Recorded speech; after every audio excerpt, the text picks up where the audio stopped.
Hello everybody, welcome to another X-Plane 11 video in which I'm going to be flying the ZiboMod 738-800 all the way from Los Angeles International Airport to San Francisco International Airport.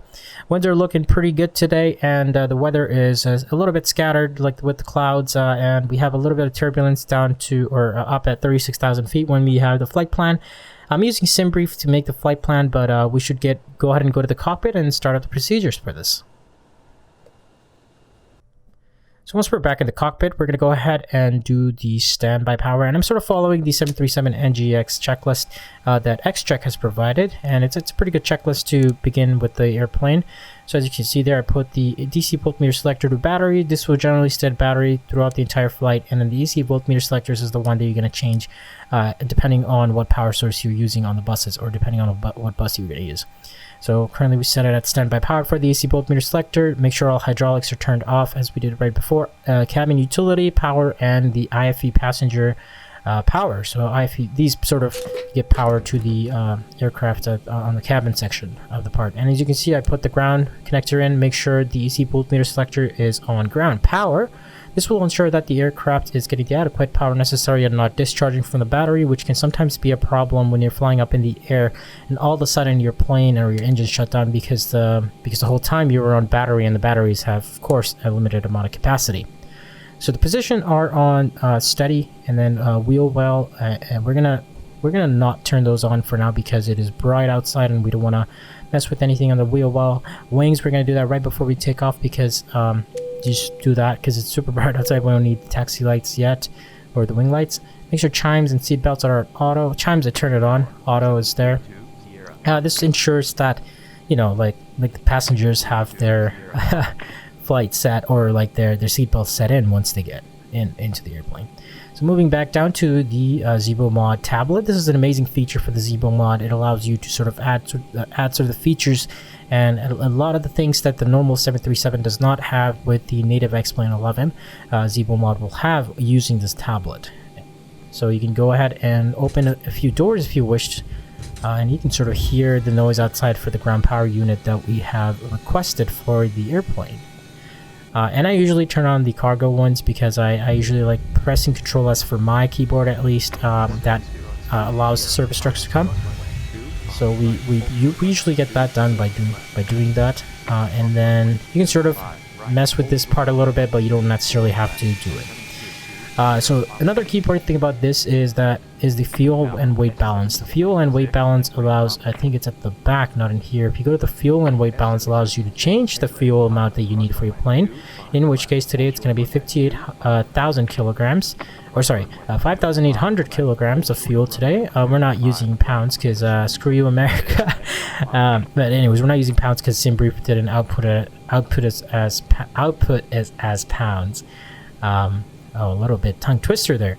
Anyways, payload today is going to be 1800. There we go. Once again, 1800 kilo. Actually, no, I think it's 18,500 kilograms today. So what this allows you to do is put in so 18,500 kilograms, and that sort of puts in the amount of passengers that are going to be in the airplane and the cargo, and sort of centers the airplane so that it's not a big deal for you. That's very important. You want to call the fuel truck when it comes to changing the weight, and as you can see, it's actually removing fuel from my plane because of the configuration panel of X-Plane 11. I had more fuel than I required for flying the plane, and that's usually not a very efficient thing to do when you go ahead and fly a plane because you're basically carrying dead weight. Anyways, recirculation fans left and right are going to be set at auto. They were already set at auto. Packs left and right should be set at auto as well, and then isolation valve would be set at auto for this configuration. And then we have the autopilot here, and autopilots should be turned off. And this is important. There's a top autopilot A and B, and then the bottom autopilot A and B. The bottom one sort of deals with Cat 3 landings and auto line features, which can be set up using the flight management system. And also make sure the spoiler is turned off or retracted at this point. And this is very important. You also want to make sure the IRS is properly aligned. I first set it to align, then go ahead and use the test to see if all the lights turn on. Once that is done, I go ahead to heading and status and then move the sort of IRS selectors left and right to navigation.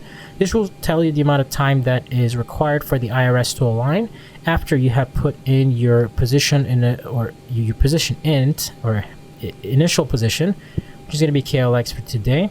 And how you check your gate, this is actually probably not necessary, is how you check your gate is you go into the flight configuration panel, either through SimBrief, you can find the gate that you should be at, or usually what I do is with X-Plane, you can find the sort of GPS locations and stuff like that when it comes to the gate. So here you can see a configuration panel, you go into here, and then you go into change your locations, and you can sort of see the gate position that we're at, where we're at 42B as the terminal 4.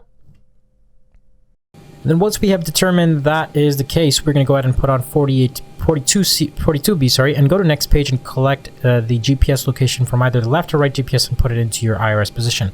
Make sure you do that and don't use the airport GPS, because what happens is that it shows 6 minutes here for aligning, but if you use the airport GPS, sometimes what can happen is IRS drift can occur, which actually makes your airplane fly at a slightly different angle or sort of have a lot of deviation when it comes to following the flight plan, because you have drifted away from the necessary course, or the GPS is not calibrated with your airplane and inside calibrated with the airport. So now this is important. You want to go ahead and put in the destination and origin airports. So we have KLAX, and this can be all accessed using your SimBrief or any sort of other flight planner that you use. And this is the briefing we have. Today we're Southwest Airlines 150, which is our flight number, and we're going to be taking off from runway 25 right, taking the Summer 2 SID or Standard Instrument departure from KLAX or Los Angeles International Airport. So we're going to do 25 right, and this runway will depend, and you have to ask the ATC depending on the wind conditions. Usually want to take off in the headwind instead of tailwind. I believe that's the case, or you usually don't want sideways wind towards you. Click on the ground weight so that the ground weight can be set, and today we're going to be using 2.6, we put in 2600, 2.6 kilogram or thousand, so it goes up to 2.6 thousand is basically how the settings works, is that it's 26,000 kilograms of fuel. Subtract 26,000 from 58, or sorry, 2,600 from 58. Oh god, I think I messed the whole thing up. Anyways, just subtract the block fuel from the amount we're going to use, and then you get the reserves. Constant index is going to be at 6. Flight plan is going to be flight level 360, and ISA deviation is basically the temperature difference between the origin airport or your departure airport from the arrival airport. So today it's just going to be +1, or it usually is at P001, which indicates it's about a +1 difference between the two airports. Once you have got that done, you sort of want to put in the average cruise wind between or basically the longest or the cruise altitude they're going to be in, cruise sort of SID you're going to be in, or not SID, cruise route you're going to be in, and use that for the cruise wind, and that will give you a more accurate sort of flight plan when it comes to the FMC. Once you're done that, you want to go ahead and go into takeoffs and set flaps and CG. If you double click the CG, it allows you to set the trim automatically, but I like to do it manually because of realism, and I sort of didn't click it this time, and I thought it would be a good thing. Now, do not set these yet. I accidentally clicked a V1, but you want to go ahead and set the runway wind first, because this will allow the airplane or the flight management computer to determine the speeds necessary and automatically determine the amount of power the engines need to be outputting for the airplane to make that climb as efficiently as possible. And then we go ahead and put in the runway wind, which can be accessed using radar data if you have that. I think it's X-Plane NOAA GPS weather for that airport. So we put that on. As you can see, not a very big difference when it comes to the QRH speeds for the V1 rotate and V2 speeds. And anyways, get that done. This is a really important thing. You want to set up the departure first before you set up the SIDs. I set up the SIDs first, and you want to go ahead and set up the departures. Now for departing, you want to make sure you choose the runway first, then you choose the SID, because that's how the sequence is going to be. You fly off the runway and go towards the standard instrument departure. Then we're going to be using the transition stoked, because it shows up on our SID, and you can usually go to Sky Vector, which I'll link below, to sort of see a visual representation of what your flight plan is going to be, or you can even go to the flight plan section of your plane, and the different step counters will be there. And make sure there are no discontinuities, or if there's a vector, you want to sort of vector means that you have to ask the ATC or sort of fly your own way towards the direction of the departure or the SID. So here it's just going to be opposite of what we did with the SID. Choose the star first. Today we're going to be using the summer for standard instrument arrival, and then choose the runway, which is I believe is going to be runway 26 right. ILS approach using. Oh wait, I forgot.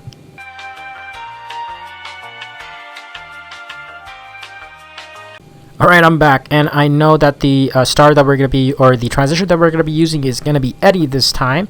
So we're going to pick through Eddie, and how I looked through that is just went through the charts and figured out which chart or which sort of RNAV approach using the Surfer 4 is going to be perfect, and Eddie seems to be the one transition that seems to be online from the route that we take.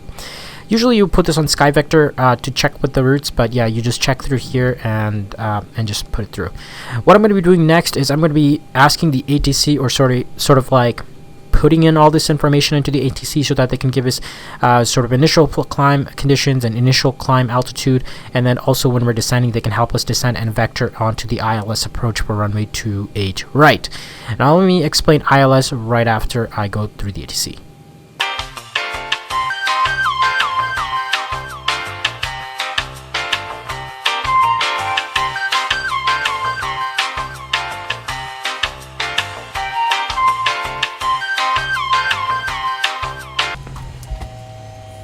Oh boy, I accidentally turned off the airport or the aircraft by taking off the ground power off. Anyways, so we put in all the information into the ATC, and as I mentioned before, we're going to be talking about the ILS approach. ILS is going to be instrument landing system, basically in layman's terms, automatic landing system for the airplane, or it sort of lines you up. There's two types of ILS. There's going to be Cat 2 and there's Cat 3. Cat 2 is going to be just lining you up with the runway, and then you sort of have to disengage the autopilot and fly it down from desired altitude once you reach near the airport. And then Cat 3 approach is basically going to be for auto land, and everything else is going to be done by the airplane. You don't have to touch anything as well. Only after the airplane has come to a stop you can go ahead and taxi, but usually that is what the Cat 3 means. I'm pretty sure there's more stuff than that, but I'm not aware of it because I am not a pilot. Let me double assure you of that. I'm just a simulator who just likes flying planes. As you can see, a pan shot of the really nice back mod, I'm pretty sure. ETOPS 310 says on the airport. Anyway, so Better Pushback is one of the really better plugins for the for X-Plane 11. And why I say that is because there's a lot of plugins for X-Plane 11 that seems to not work, but out of the gate, Better Pushback is like one of the best that you can use. Anyways, we're up here on the cockpit, putting in the fuel pump information. So all the fuel pumps should be turned on so that you can go ahead and turn on the APU. I just turn on the forward one. Usually that is what the checklist is, and hopefully turn off this door because it's making a lot of noise. After we turn up the door, we deny access, and then we go ahead and wait for the APU to start up.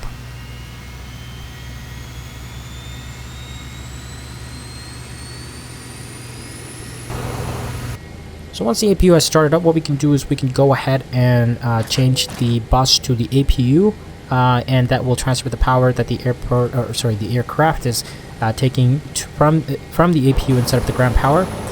And once that is done, we can go ahead and start the pushback for our airplane, and doing so will also allow us to start the engines as we get clearance. So we turn it off, and APU bus is good. Okay, turn on all of the fuel pumps so that we can go ahead and turn on the engines very soon, and also make sure that the AC voltmeter selector is set to APU generator. Make sure not to mess this up, because like once you're about to take off with the airplane, sometimes what will happen is if you mess that system up, what will happen is that the airplane will lose power in the middle of the flight, and you're sort of stranded there with engines that are going to be shutting off. So anyways, we're going to go ahead and set our altimeter here at 2984, which is going to be 2984 inches of mercury for the atmospheric pressure at this point. And this will depend on the airport that you're at, and it will depend as well. Then we're going to set our V2 speed, which is going to be our on the FMC. You can go ahead and put that in, V2 speed. And then the initial altitude that I'm pretty sure the ATC gives us is 20,000 feet. Then after that, we climb to 20,000 feet. The ATC will tell us to climb to almost 36,000 feet, which is our cruising altitude. So we go ahead and turn off the recirculation pumps and turn on all the hydraulics here, and turn on the packs, or sorry, not the recirculation pumps, sorry, turn on the packs, make sure the throttle is at idle, and we can go ahead and start the pushback and hopefully start the engines after.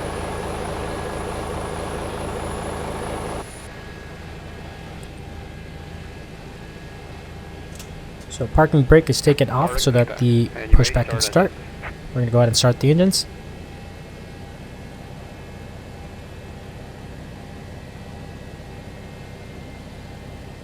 So as we're pushing back, we're going to go ahead and turn the engines to the continuity. Make sure the APU bleed is turned on so that the engine can get the N2 and EGT, which is basically pressure from, or air pressure from the I'm pretty sure the APU, so that it can spin the blades for the engine.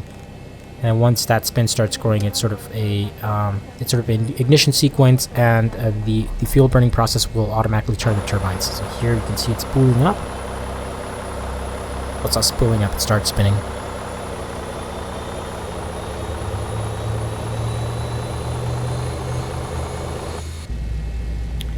Once that is done, we can wait for it to reach at least 20% N2, and then go ahead and put fuel into the system. And that should start the engines.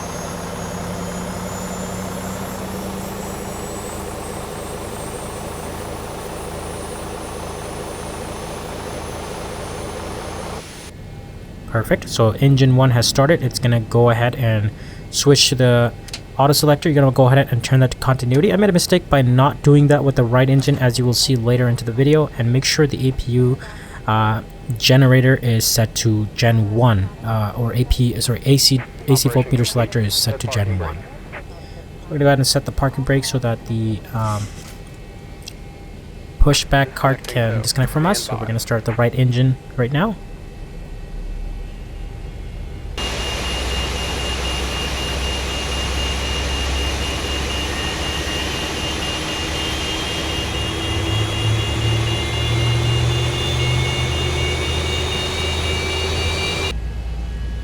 Right, engine has started. We're going to go ahead and put in some fuel into the system.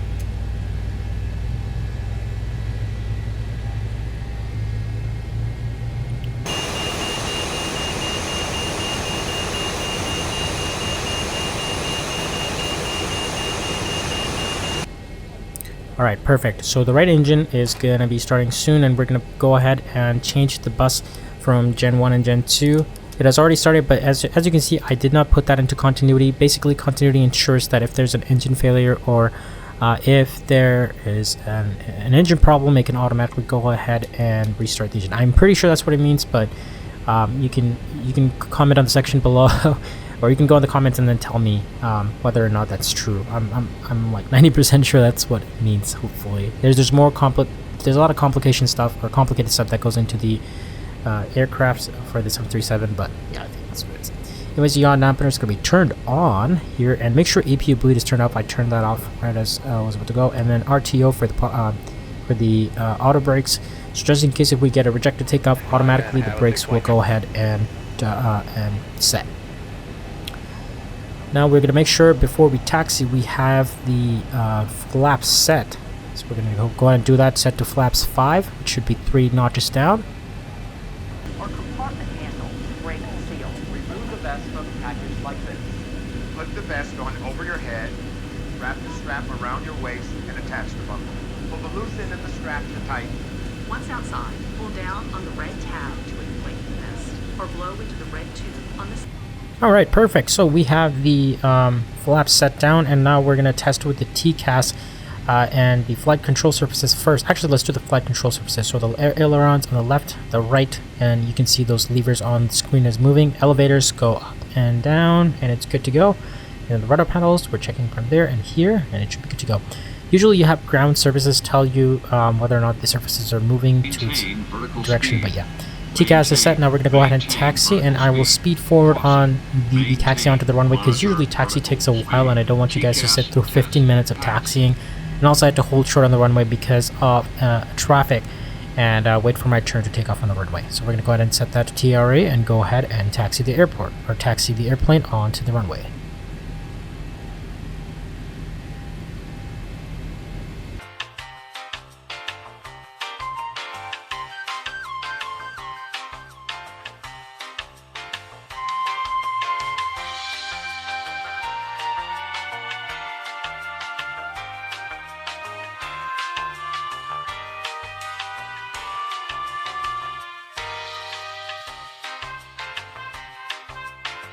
Okay, as you'll see, I skipped through the holding process because it took me almost 15 minutes for me to get access to this runway. And I've set it so that, like, if you take off without the ATC knowing, it's gonna close down the whole system, and like basically my IFR flight is gonna be just turned into the nav and VNAV for the whole plane. Anyways, we're gonna go ahead and read back, cleared for takeoff, runway 25 right, wind at 238 degrees at 7 knots. We're gonna go ahead and say cleared for takeoff, runway 25 right, Southwest Airlines 150. And then we're going to go ahead and spool the engines to 40% power, and then after that we're going to go ahead and hit toga, which is going to be the mic button for the ZiboMod 737. Don't know exactly why it's called a mic button, but we're going to click that, and that should allow the computer to automatically set the power to the correct CG or percentage of power. That should allow us to have a smooth takeoff. Hitting toga.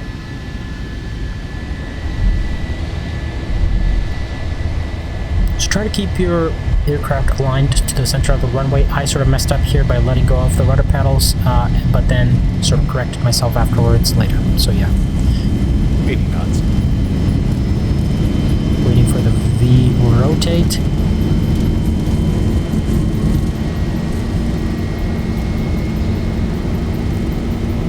V1. Rotate. And I'll just sort of take out the plane at this point. Slowly but gently, you should be able to take out the airplane, no problem. Possibly. We're gonna go ahead and do a shot from the wing.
That sort of sounded like the engine was on fire, or because of a bird strike. That's what it sounded like, but that's definitely not the case.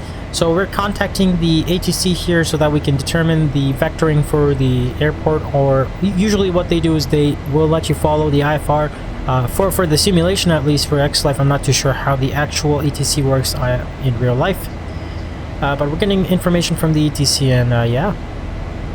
So it's a cool feature from the Avi tab that I've actually noticed when I was flying this airplane, is that there's moving maps that you can have integrated while the plane is flying. So while the plane is flying, you can sort of set the stuff there. Oh, I forgot to set the gear to off. Usually when I set the gear to off, otherwise there's going to be power going at the gears at all times, which is not what you want. You want to sort of neutralize that system. Make sure the landing lights and taxi lights are turned off when you go ahead and do sort of or go about 10,000 feet. That's the rule, I'm pretty sure. 10,000 feet above the normal plane. So you can see the clouds sort of start going from there. Anyways, we have the flight plan here from the first officer's side, and I sort of set it as squawk, so that the squawk that you set that the ATC gives you is what it is. Otherwise, the ATC won't be able to talk to you. Over there, you can see some islands at the corner, and if you go to the map here, you can sort of see the small islands right out of San Francisco. This is not Hawaii. That's what I thought. I thought Hawaii was like I thought that was Hawaii because I was like, oh look, it kind of looks like the islands, but no, this is way too close to the shoreline of San Francisco, or sorry, Los Angeles, and there's no way in Earth that those are going to be the islands. Hawaii is way in the middle of the ocean.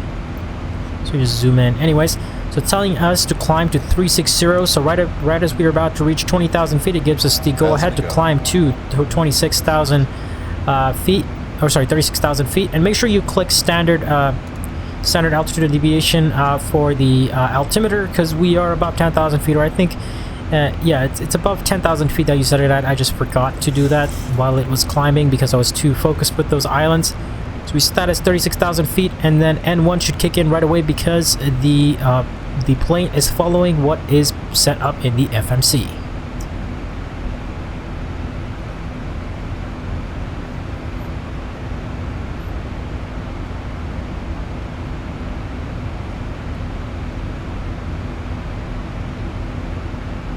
We'd like to add our welcome board. Anticipate possibly some light bumps or some choppy air as we climb out. As a precaution, keep our flight attendants seated for a few minutes. Make sure we know, what that ride's going to be like before they get up. Also appreciate it if everyone would remain in their seats during that time. Thanks for being with us today.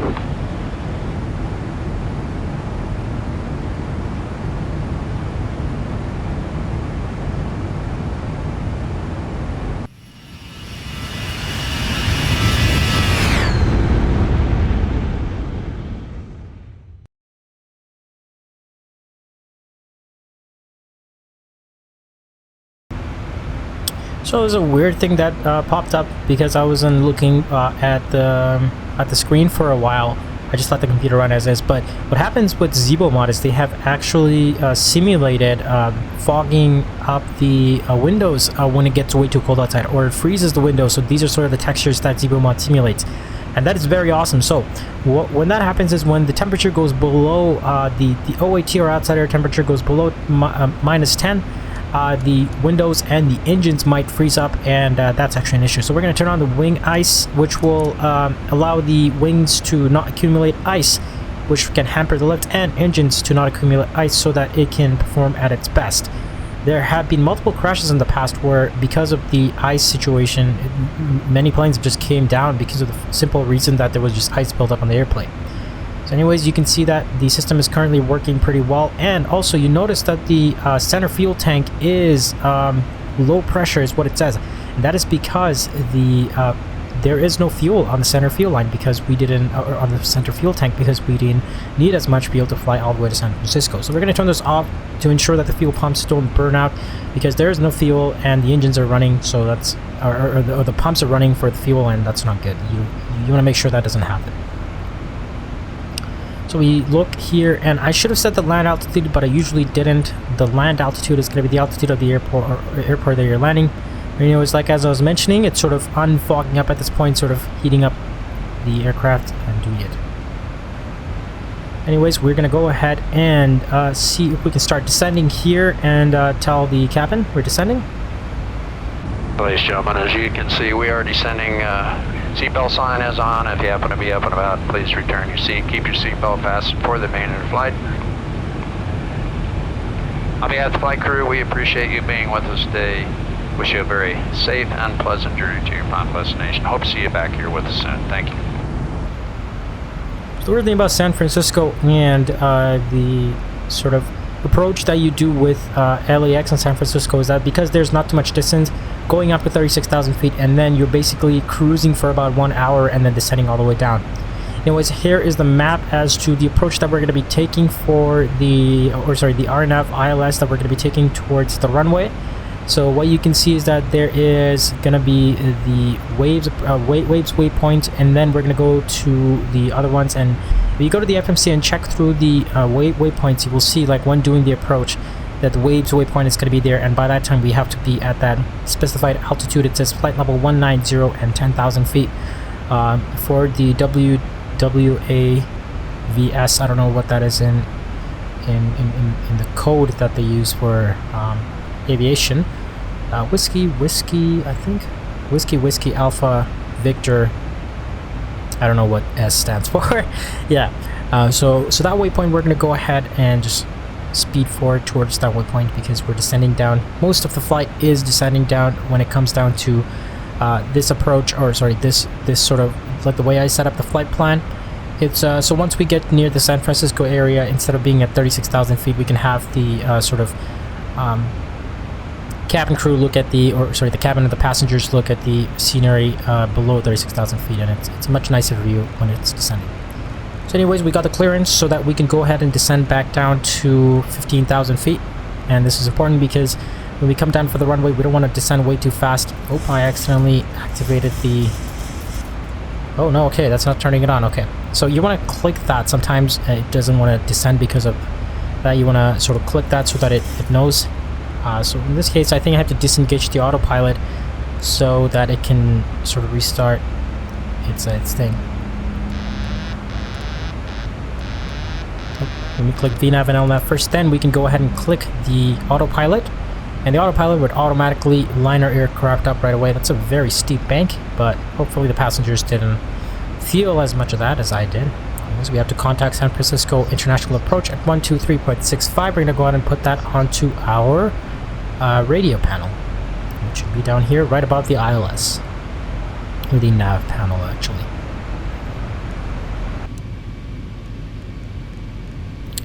So we're down here at 2,500 feet. Basically, we descended and we followed the VNAV, and then now we got vectors for the runway by the ETC. Told us to go to at 33 degrees, and I'm kind of afraid because the mountains ahead of us seem to be right at the edge of 2,500 feet. I believe that's what it is. But I'm pretty sure I don't have the perfect AIRAC or the navigation tracks installed for the ETC. Usually when you have those tracks installed, they will actually guide you to the runway using proper routes instead of just telling you to fly through a mountain, I guess, in this situation, which is almost what I think might happen, is that the plane will actually detect that the altitude is too low, and automatically the autopilot will lift the plane up so that it can clear the debris. Similar to how the TCAS system works, the terrain alert system should automatically show up if we get too low, and if that happens, we will pull up if necessary. If we see that we're gonna hit the mountain, but if we don't, then we should be fine. I'm fingers crossed we should be fine. It's looking like it won't hit. Good thing this is a simulator, because in real life this would be a terrible thing if this were to happen. The passengers would be very wary of the approaching mountains. Of course they can't see it, but they can sort of look out the window and sort of notice how close the ground is. Anyways, we have set the VOR and the ILS frequencies. So what that will do is basically, if you have the VOR frequency, once you get near the radius of the localizer, there's going to be a big circle around the sort of vicinity of the airport for that runway. Sorry about that. And what you can see is, like, once you hit the VOR, there will be sort of small spokes that will show up on your I'm pretty sure the altitude display. Not exactly sure what that is called. Anyways, yeah. So here we go. Okay, it is showing up. Okay, I'm not gonna touch. I have the joystick on my hand, but we're not gonna pull up because that's gonna disengage the autopilot. I'm pretty sure if we try anything. Let's just see if it's gonna do it itself. Otherwise, we're gonna do a go around for the approach. And this is looking very scary. Wow. Okay. We're at 1,000. Okay. So terrain radar, I set that on, and you can see that is red showing up. Though this might be really close, and this is not something I'm liking. But if I go to pull up a little bit, it might disengage the autopilot and set the ATC off and not use that system. Hopefully pull up. Come on, we can make it through. It looks like we can. I am not 100% sure. Let's see how low we get. Pull up. Terrain. Pull up. 500. Terrain. Jesus Christ. 500. Terrain. Pull up. 5, 4, 3, 2. Oh my God. Okay. 300, 400, 5, Jesus, that was so close. That was so close. Okay, we're off the debris field, or we're off the debris field. We're off the sort of obstacle there. And as you can see, that is going to be the ILS sort of the track there, and you can see those tracks that they use normally. Those are the airways that the ETC should normally use, but I'm not using the conventional ATC for X-Plane 11. I'm using X Life, and that is probably why it didn't work as well and almost set it to us. I'm probably going to request no navigation from this point on because I just needed vectors to the runway and didn't want vectors landing me to a specific runway. So what I'm going to do is I'm going to go ahead and do our own approach. So here you can see ILS localizer runway 28 right. So the ILS approach when we do the 28 right, not this panel here, but go to a different panel here. Let me just go ahead and find it. There we go. I think this is the one. So you can see sort of the radius that we have to stay near the airport for the localizer to kick in. And it's going to be towards 284, and we're under 3,000 feet for us to capture the glide slope, and the localizer the localizer frequency is 111.70. It's looking like 110.75. That is not what we want for the ILS. 11.70. That should be good. So we're going to set it as localizer for now because the localizer will allow us to first establish sort of the approach for the runway. Anyways, you just saw right there when we switch it around, it showed up as the localizer. It's not going to do it right now. I'm not too sure why it's doing that. Let me just go ahead and click that again. Set that into ILS. Perfect. So when we set to ILS, what happens is that the spokes show up, and spokes will automatically align the aircrafts towards the runway. So we're going to set for VO localizer. We click that button, and that will allow the airplane to line up laterally to the runway, and then once it reaches the glide slope, it will we will click the approach button, and the approach button will allow us to slowly glide down to the runway, and hopefully at around 1,000 feet I will take control over myself and land the airplane by myself, because otherwise I don't think I set it up as Cat 3 approach, because Cat 3 is going to be the system that allows you to auto land the plane, which I'm pretty sure ZiboMod might have or might not, but it's much easier when the winds are not as bad, which it isn't today. Winds are pretty good. I can auto land or I can fly the plane myself into the ground, not into the ground, onto the ground.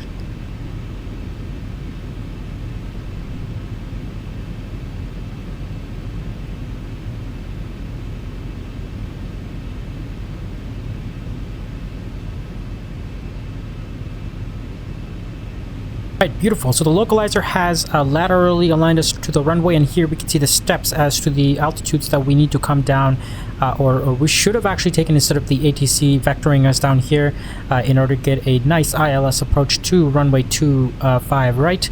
I believe it's 25 right. It's maybe 26 right. Who knows? And actually, yeah. Anyways, so we go ahead and set our heading here for the runway, so that just in case if anything goes bad, we can click go around and click heading right away, and automatically go ahead and climb the airplane.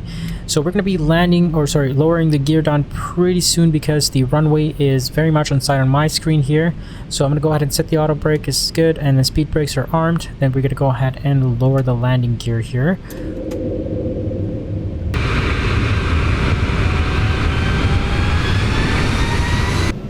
And a little bit of power, because we have introduced a little bit of drag for our computer or for our flight here, and then set the speed down to 160 knots and lower the flaps accordingly, because you need flaps in order to gain enough lift for the plane to stay afloat at that speed.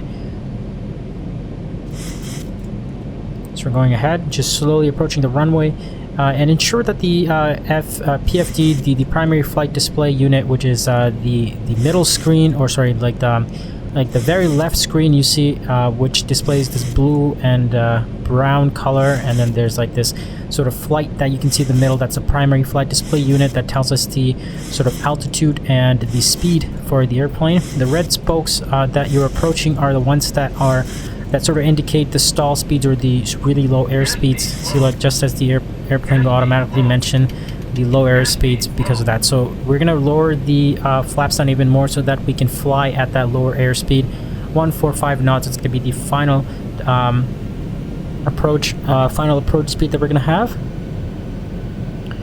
And there's also something called PAPI lights that are going to be on the runway. So if you want two white and two red, which is going to tell you that you are coming in at the perfect distance. So we want to make sure that we follow the PAPI lights, and also you can also look at the primary flight display unit to look at the spokes for the glide slope.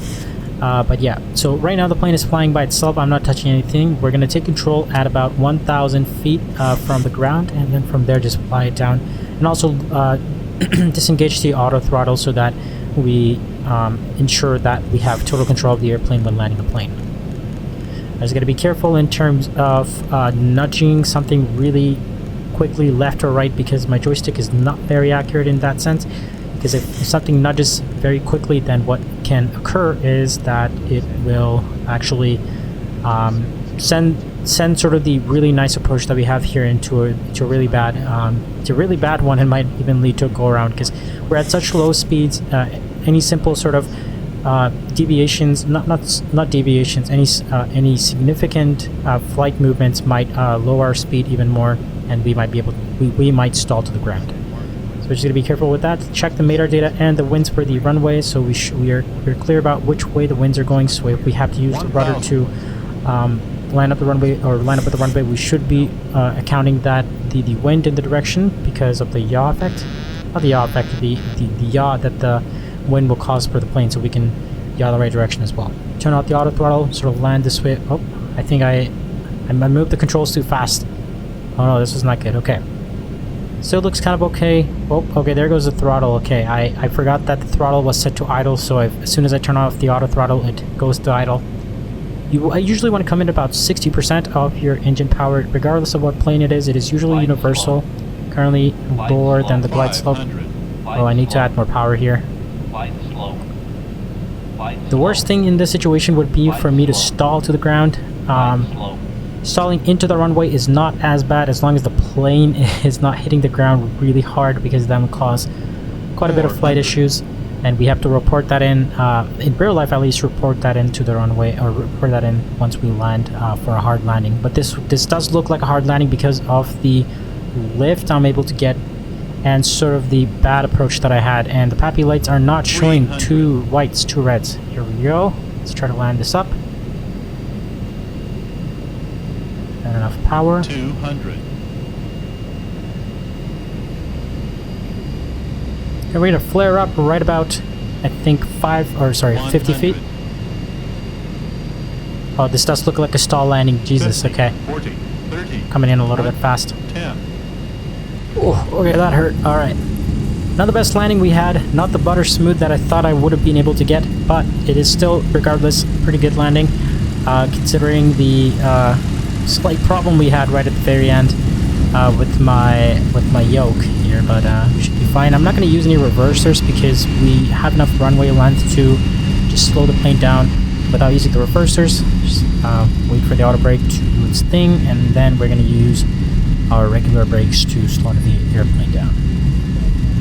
Regular brakes set. We're going to turn off the runway very soon. I think it's our taxiway, or our gate is really close to the runway we have. We just turn left and then take one more left turn, and we should be able to reach our gate really fast. So we go ahead and turn a couple things on.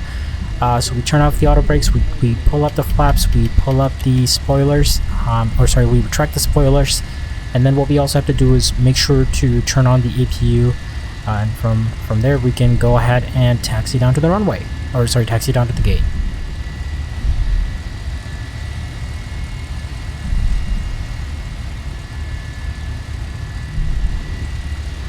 Ensure that there are no planes on the left or right side. I didn't check that, but usually you want to check before you go into the runway. So we're going to go ahead and taxi anyways.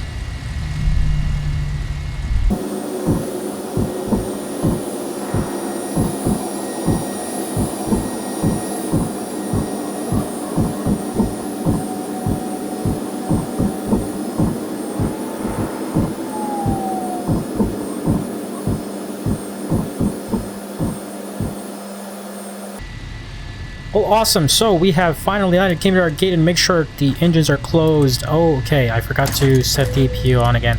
Anyways, landing lights should be turned off, and basically turn off all of the, reverse what you did in terms of the startup, or you can just actually follow procedures, which is what I didn't do. I just set it up as is. Make sure to put that on standby, or on ground power.